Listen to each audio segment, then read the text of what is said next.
Welcome to the refreshing.Tech podcast, brought to you by Jordan Nuance LLC and hosted by Dr. Renee Jordan. This podcast is a accumulation of Dr. Jordan's dissertation work and her passion for empowering Latinas, Afro-Latinas, Black women, and girls to navigate the academic and professional worlds with confidence and success. Whether you're a mother or guardian guiding a child through grades 6 through 12, an undergrad or grad student, someone working on a dissertation or thesis, or simply looking to carve out your niche in the career landscape, this podcast is for you. Each episode, Dr. Jordan shares her story, offers invaluable advice, and provides practical coaching to help you thrive in school, work, and beyond. Join our community on patreon.com/blackliberationtech and become a member for as low as $5 per month. As a member, you'll gain exclusive access to live recordings, impromptu academic and career coaching, and a network of like-minded individuals committed to mutual support and success. You're also welcome to follow Black Liberation Tech on YouTube, Instagram, Facebook, TikTok, and LinkedIn, or Black Lib Tech on X, formerly known as Twitter. Visit black-liberation.tech for even more information on Dr. Jordan's adventure in Inglés o Español. Tune in, get inspired, and let's embark on this journey together. Welcome to black-liberation.tech, where your success story begins. Hello, everyone, and welcome back to another episode of the black-liberation.tech podcast. I am your host, Dr. Renee Jordan, and today we are going to take a look at a blog post from July 2018, and it is entitled, Be All Parts of You. So here we go. While texting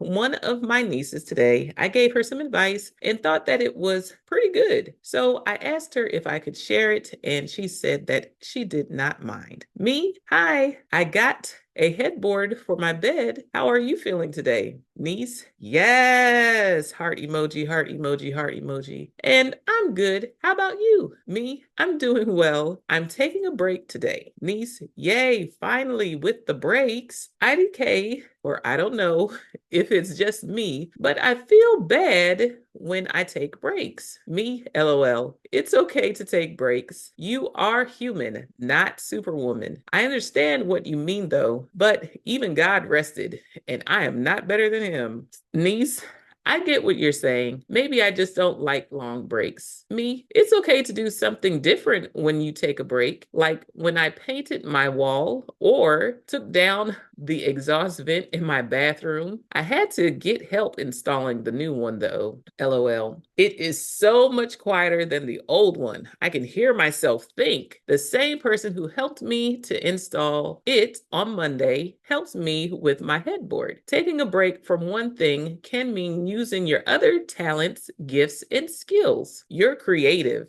Be all parts of you, not one-sided, and give other parts, academics, a break. Niece, oh, that's super cool. Are you really handy? And okay, I'll try that. Thank you. Me, from time to time, it will help you to be even more creative in school because you allow other parts of your brain to work. Sing, dance, write stories, or tell them. Enjoy. LOL. I do all right with handiwork, but I also know when I need help. LOL. You're welcome. So once again, the title of this blog post is Be All Parts of You. As an educator and an academic and researcher and someone who works full time, it's easy to get stuck in those places that you are, or I should say, with all the different things that I do, it's possible for me to stay in one phase or one section, one segment, one part of my life for extended periods of time. But I have to take a break. I have to do other things because not only do I read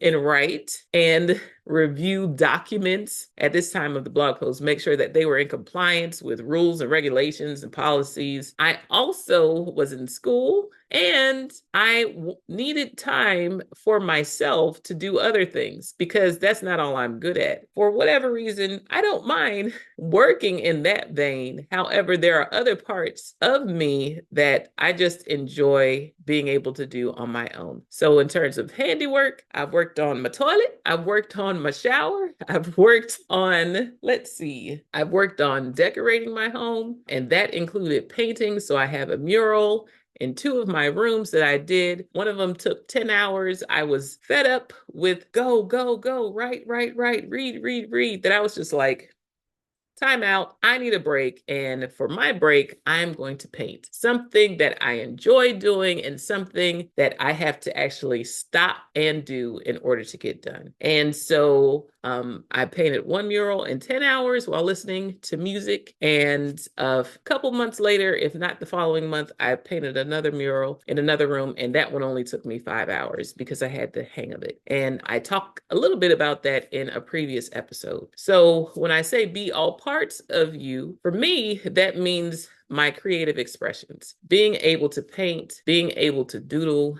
being able to find a new lip color.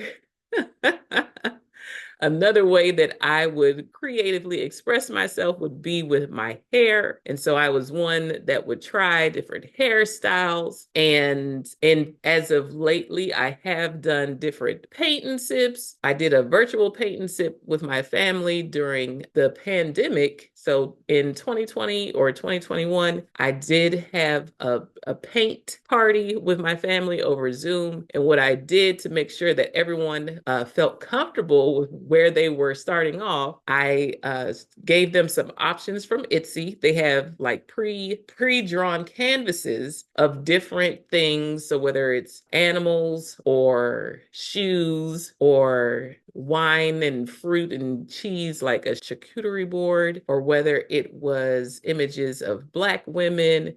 There were an assortment of different pre-printed or pre-drawn canvases that they could select from. And so they selected their canvases, had them sent to their houses. And so in December and January, we had a redo for those who couldn't make it in December. We actually painted while we were on our family Zoom call. And that was cool because not only did I get to see bits of my family's personality based upon what they chose, but also in how they painted. And it was a good time. So even if you say, hey, I'm not quite artistic like that, find a place where you can feel comfortable. There are adult coloring books nowadays and different ways that you can get involved with being creative and artistic at whatever level you're comfortable with. You don't always have to start from scratch. And some of the other ways that I'm creative, as you can see here, I have one of my drawings. And once again, this is Nicole Bakula, was named by one of my nieces. And so this is the handy dandy notebook that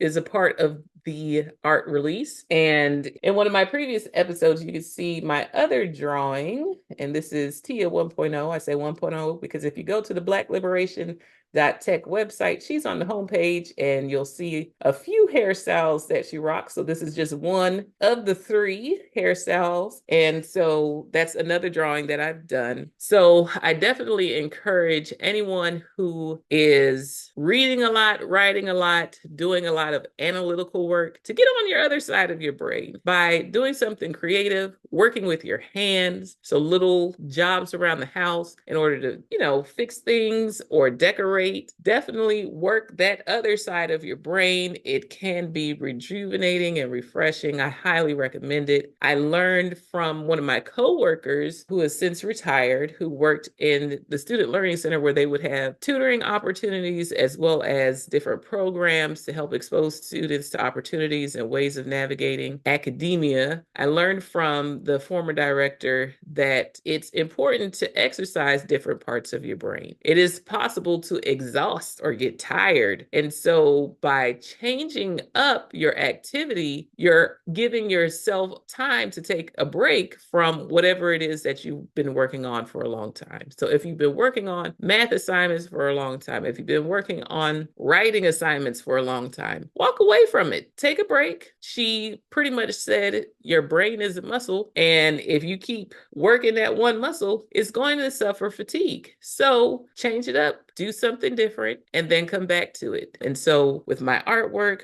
with my decorating, with my hairstyles, with my fashion, with my handy dandy notebooks that I've drawn and different artistic expressions and the like, those things have helped me to not only take breaks from the analytical work that I do, but it's also allowed me to express myself in other ways that I actually enjoy. Now, one of the things that I used to do at my home church in Maryland was that I would sing in the choir, and I sang in the choir for 25 years. And that was refreshing, it was rejuvenating, and being able to work not only my creative muscle in that area, but my vocal muscles as well, allowed me to express myself in another way that I enjoyed. And over time, it has helped me to develop my presentation skills. It's helped me to make sure that when I'm in front of a crowd that I'm projecting my voice so that it carries to the spaces in the room, and I'm not shy about speaking. In places, I'll get nervous. Don't get it twisted. If it's a new place I've never been before, there's a whole lot of folks or people that I don't know, it is possible for me to get nervous. I'm not going to say that, oh no, I don't get nervous. Yes, I still get nervous. But because I've done it so often, it's like, okay, I'm nervous and that's okay. I'm going to get through this. And so I definitely credit being a singer for so long to being able to hold my own when it comes to presenting information. Now, my niece mentioned something, and that was sometimes she felt bad about taking breaks, and she thought perhaps it was that she didn't like to take long breaks. Well, sometimes when you have high expectations for yourself and you meet them and you meet them and you meet them and you say, oh, I have to study, oh, I have to focus, oh, I have to do this. When you know you still have work to do, it requires an adjustment for some in terms of their thinking to say, it's okay for me to take a break. I'm going to come back to this. It's okay for me to take a break. I'm not going to slack off. I just need to take a break. It's okay for me to take a break. I know that I'm responsible and I have a history of being responsible. And so I know that I am going to get back to work. But I just need to take a break. And to help, you can even set a timer or a time limit or a time frame so that you can say, all right, I'm going to take an hour away and do X, Y, and Z. One of the things that I would do consistently while I was in school for so long was to go out and eat with my friends. I made that a priority because I have to eat at some point and I'm going to take an hour to do it. So why not meet up with one of my friends and maybe spend an hour and a half or 2 hours at lunch or brunch or even breakfast eating and enjoying the company of my friends. And then after I'm done with that, while I was in school, I could go back home and continue my work, or I could go back home and do other things that would help me with my work. And what I mean by other things that would help me with my work, I mean the other household responsibilities that I had in terms of making sure my home was clean, laundry was done, dishes were done, the floor was swept, the counters are clean, the table is clean, and the bathroom being clean. I do not play about a bathroom, okay? So I needed to make sure that my space was clean. That way, when I got back to work, whether it was for my job or whether it was for school, I would have a clear mind knowing that,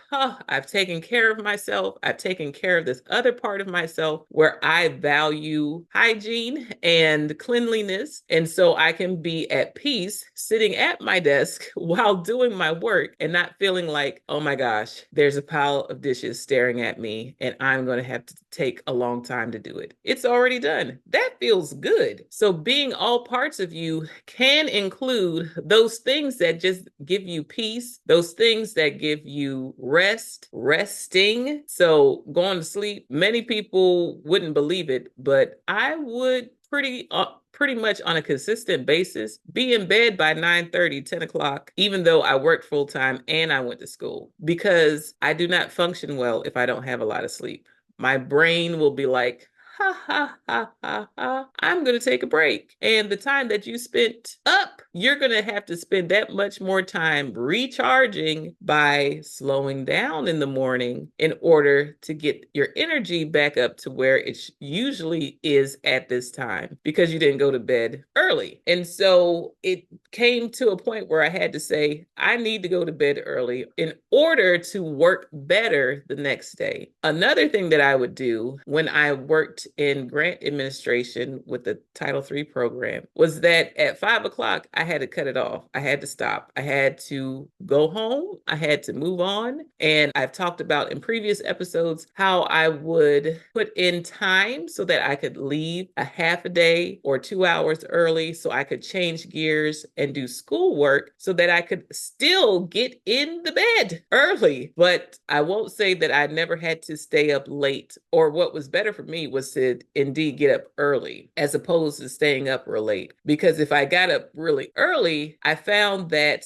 it worked better for me. I'm not someone who drinks coffee. And so getting to sleep and having at least a solid 4 hours gave me a better chance if I needed to get up early in order to do work before work, or just because I needed to work on something that had an approaching deadline. That would work better for me than staying up late. So when you're being all parts of yourself, let's be real about who you are. Are you a morning person? Are you someone who can stay up late? Are you someone who needs to cut off your work after work so that you can take a clean break and be yourself outside of work? There's so much to do in life, and it's up to you to make the most of it. So whether you're in school, whether you're working, whether you're doing both at the same time, make sure that you're taking time out to enjoy life, and whatever that looks like for you. One of the things that I also find is that when I work on things that are of personal interest to me as opposed to work, it makes everything else feel a little better. It doesn't feel like all I'm doing is working for someone else's objectives and goals and purposes, but I'm working on things that matter to me. Now, I'm not going to say that I don't align with my job. That is completely far from the truth. I am grateful that I work in higher education because I have this thing for education that precedes me even being a teacher. When I finally decided to become a teacher, my friends were like, oh, yes, that makes sense. You're always teaching somebody. So it was like a fit, and I just find myself being productive in that space because I know students are involved. So when I was in the classroom, it was all about the students, making sure they had what they needed. I purposely taught as if I was one of the students in the classroom. What would I want from my instructor? So because of my inclination, passion, and desire and enjoyment and fulfillment that I get from being an educator and working in education, I do enjoy my job. However, there are some things that I like a little bit even more.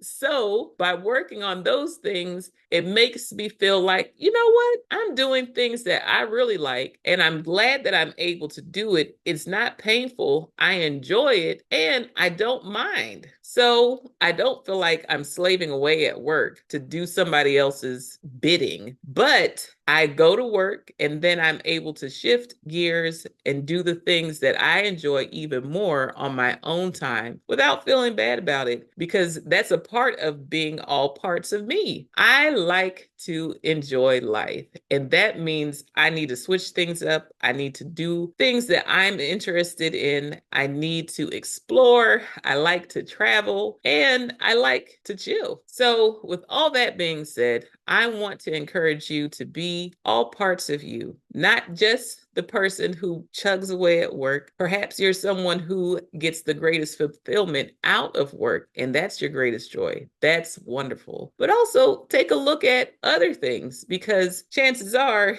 there's always something to do when it comes to work. And so at some point, you just have to stop and do something else. So I want to encourage you to use your creativity. If you think you're not a creative person, find a way that fits you, whether that's looking at different Pinterest boards to get inspirations for decoration, whether that's getting a pre-drawn canvas so that you can paint a painting, whether that's taking a look at the small things that you can fix around your home to make you feel like, oh, that's nice. I know I appreciate the shower filter that I installed recently because I have hard water where I live and I can tell the difference. And I'm glad that I took the time out to order it and install it myself. And it's not leaking. So that is a win-win. Tap into your other talents. If you sing to yourself or sing in a group or sing along with your favorite song. If you dance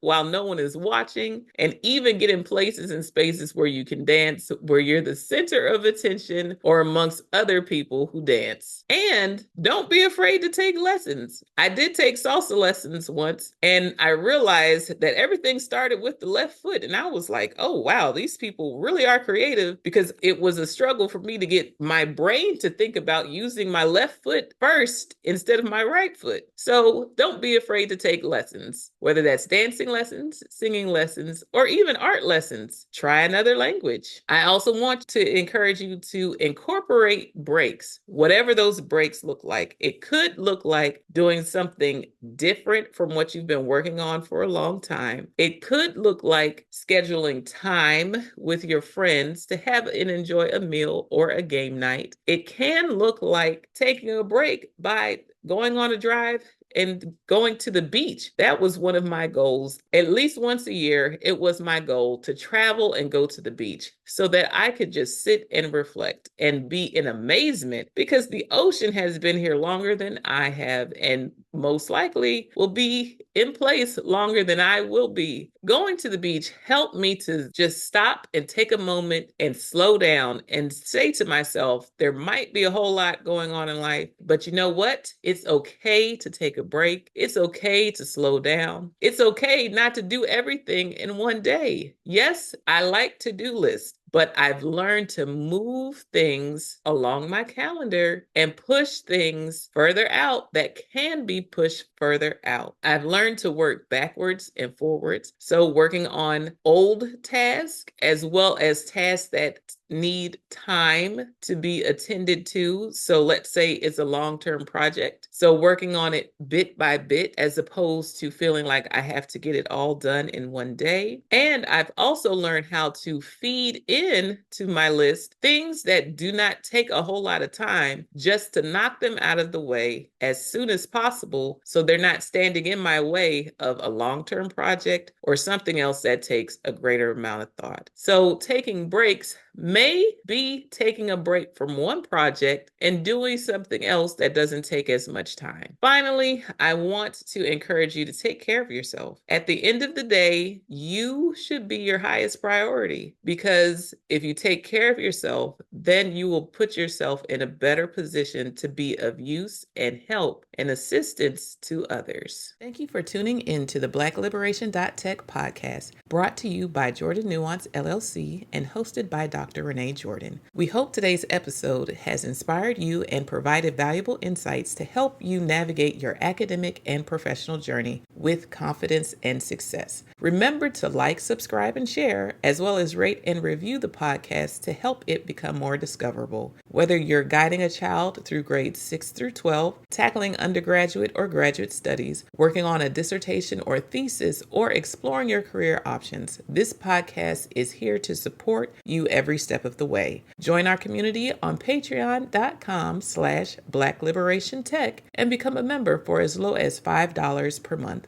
As a member, you'll enjoy exclusive access to live recordings, impromptu academic and career coaching, and a network of like-minded individuals committed to mutual support and success. Don't forget to follow Black Liberation Tech on YouTube, Instagram, Facebook, TikTok, and LinkedIn, or Black Lib Tech on X, formerly known as Twitter. Visit black-liberation.Tech for even more information on Dr. Jordan's adventures, available in both English and Spanish. Stay inspired, stay empowered, and keep moving forward. Until next time, take care. Bye-bye.